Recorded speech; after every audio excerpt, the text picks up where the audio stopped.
Hello and welcome to What's Up Oxford. I'm Harry Cora, and with us today, joining us, our first guests on the show are Marcus Ryan, the Warden of Oxford County, and Sarah Hamalecki, the co-chair of Safe and Well Oxford and the manager of Strategic Initiatives Oxford County. Good morning and welcome. Morning, Harry. Thanks for having us. Thank you. Well, glad to have you here with us today. For those in the community who don't know, what is Safe and Well? So Safe and Well Oxford is our version, our community's version of a community safety and well-being plan. Community safety and well-being plan is something that the province required in 2019 through legislation that any municipality that's providing police services has to have a community safety and well-being plan. So that would be all the area municipalities in Oxford, but not the county. So that would be the city of Woodstock and the township of Zora, the township of Norwich, town of Tillsonburg, et cetera. Those municipalities all kind of got together and started to do this, develop a community safety and well-being plan. And they recognized two things sort of right away. They said, A, we're going to call on all our community partners like United Way and Domestic Abuse Services Oxford. They're all going to have to come to all of our meetings every month, 8 meetings every month. That's asking a lot of the people who are doing the frontline work to make people safe and well to come to meetings. And two, they said, the county doesn't have to do this because the county doesn't provide police services, but the county provides all kinds of other human services, in particular housing, that really contribute to whether people are safe and well. So those 8 municipalities got together and said, why don't we ask the county if they're willing to participate, and we could actually do this better than the province is asking, just do this with a genuine intention of making people feel safe and well. So they approached, the 8 municipalities got together, they approached the county, and everybody said, yeah, let's all do this as a partnership. Let's have one community safety and wellbeing plan, which we called Safe and Well Oxford, with the goal being that all of us would partner, all the municipalities, all the community service groups would partner together to try and achieve a safer and more well Oxford for all residents, no matter where they live in Oxford County. I like it, like everybody coming together for a common cause. That's exactly what it was, right? And it really happened organically by the people who were responsible for doing it saying, we have to do this thing, but I think we could actually do it better if we did all come together in common cause with our community partners as well that are not part of municipal government and say, let's actually figure out a way that we can actually make a difference to people as opposed to just ticking a box that we have to do a thing. Yeah, speaking of making a difference, Sarah, can you tell us what is Oxford's Safe and Well plan, some specific things that you guys do? Yeah, so I think some of the key aspects of the Safe and Well plan are basically the 4 priority risk areas. So through the development phase of the plan itself, there was feedback collected from the community, from residents of Oxford County. And based on that feedback, they came up with the 4 priority risk areas, which are mental health, substance misuse, affordable housing, and diversity, equity, and inclusion. So with that information, obviously the plan was sort of built. We now have a steering committee and then 3 action coalitions that sort of represent those 4 priority risk areas. So the numbers obviously don't add up. We ended up combining the mental health and substance misuse to 1 action coalition. So there was just so much overlap with those that it just made a lot more sense to have 1 action coalition representing them. So now, I understand that you guys had a summit last November. Any updates of that so far? Yeah, so the summit was awesome. I mean, we're a little bit biased, Marcus especially, it was his idea, but I helped to just kind of make it happen along with our steering committee. But we had a really, really great turnout. We were so just pleased, I guess, with the support that we received from the community. There was over 80 people in attendance, and anywhere from, I'm going to say, like 50 to 60 different organizations all throughout the county being represented there. So that was phenomenal to have that many people. And the other really great aspect was that we received mostly positive feedback and people found it very valuable to be there. And so we're already starting the process of planning another one for later in the fall. I was going to ask that if that was the first summit that you had. Yep. So definitely another one might come up this fall. Yep. I'm sure a lot of people will be looking forward to that. Now, Oxford County has seen an increasing number of communities of homeless and marginalized people. How can Safe and Well help? Yeah, so, and that's really the nub of the question, right? I mean, every community in Ontario and to some extent Canada, but especially in Oxford, that's our job, is experiencing higher and higher numbers of people experiencing homelessness, mental health, and addictions. And, to some extent, we're limited as to how much we can address that within our provincial and federal partners as well. But clearly, we need to do better as well as Oxford County and its area municipalities.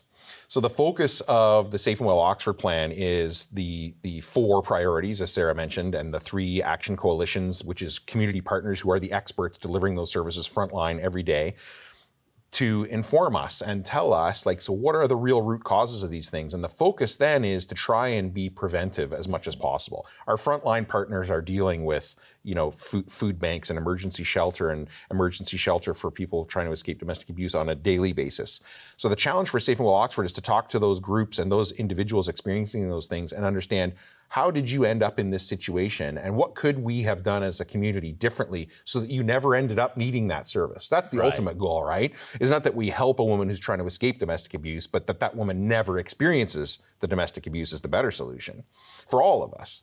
So what we really need to do, Oxford needs to do better, all our area municipalities need to do better, the provincial government needs to do better at trying to understand what are the root causes of these things and try to prevent people ending up on the street experiencing mental health and addiction and homelessness issues.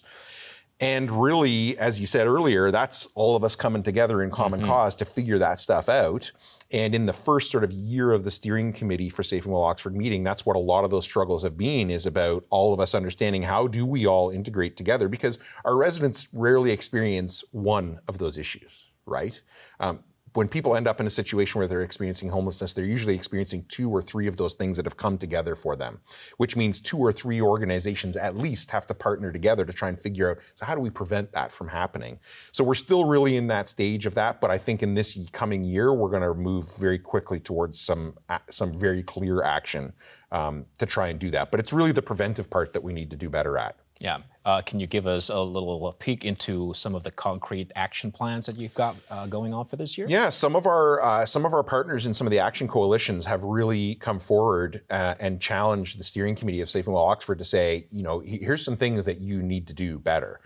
So one of the ones that came forward was Domestic Abuse Services Oxford County came forward and said, you need to include intimate partner violence or domestic abuse as one of the priority risk areas. And we're in the process of going through that right now to make that an issue. And, I'll give you, something that was horrific to me, a learning on being on Safe and Well Oxford, was the number of people, primarily women, who are not on a homelessness list, not experiencing homelessness, because they're actually choosing to experience abuse of some kind in order to have a roof over their head tonight.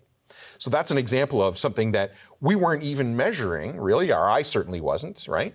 Because they're not on the street homeless. They're not out there seeking that help because they're making truly horrific choices in order to provide themselves shelter. So some of those things are things that we need to uncover. And so Domestic Abuse Services Oxford challenged us to say, you really need to add this as a priority area. And we're 99% of the way to adding that as a priority area formally.